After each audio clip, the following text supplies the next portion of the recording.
ધારી ગીર પૂર્વના જસાધાર રેન્જમાં આવેલા ખજૂરી નેસ ખાતે આગામી 3 મેના રોજ જળક્રાંતિ ટ્રસ્ટ દ્વારા એક સાંસ્કૃતિક કાર્યક્રમનું આયોજન કરવામાં આવ્યું હતું.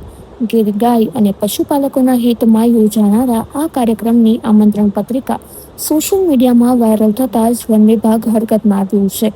આ મામલે ધારી ગીર પૂર્વના ડીસીએફ વિકાસ યાદવે પ્રતિક્રિયા આપતા જણાવ્યું કે પ્રતિબંધિત વન વિસ્તારમાં પૂર્વ પરવાનગી વગર આ પ્રકારના કાર્યક્રમો યોજી શકાય નહીં. વન વિભાગે સિંહોના કુદરતી નિવાસ સ્થાનમાં ખલેલ ન પહોંચે તે હેતુથી જળક્રાંતિ ટ્રસ્ટને કડક નોટિસ ફટકારી છે.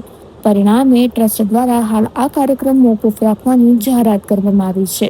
વન વિભાગે સ્પષ્ટ કર્યું છે કે વન્યજીવોની સુરક્ષા માટે તેઓ હંમેશા કટિબદ્ધ છે.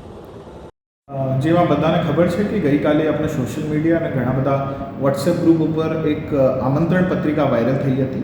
આમંત્રણ પત્રિકામાં મોટે ભાગે એવું લખ્યું હતું કે એક માસ પાર્ટિસિપેશન એટલે કે એક જાહેર આમંત્રણ આપવામાં આવેલ હતું. જો આપણા ગીર અભયારણ્ય છે, ગીર વાઇલ્ડ લાઈફ સેન્ચ્યુરી છે, એમના અંડર એમના આપણા એક નેસ આવે છે, એક નેહડો આવે છે. આ નેહડામાં કોઈ પણ મોટો પ્રોગ્રામ થાય છે એવું આમંત્રણ પત્રિકામાં લખ્યું હતું.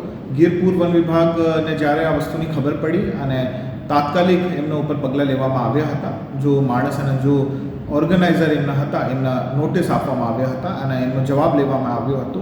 અને ગીરપુર વન વિભાગને ડીસીએફ તરીકે હું આ બધાને બાંહેધરી આપું છું કે કોઈ પણ એવી પ્રવૃત્તિ જો આપણી સૌરાષ્ટ્રની, આપણી ભારત દેશ અને ગુજરાતની શાન છે, એશિયાઈ સિંહ અને અન્ય વન્યજીવ એમના જો નૈસર્ગિક રહેઠાણ છે એમાં કોઈ પણ ખલલ પડે એવી કોઈ પણ વસ્તુ બરદાસ્ત કરવામાં આવશે નહીં અને કડક કાર્યવાહી પણ કરવામાં આવશે.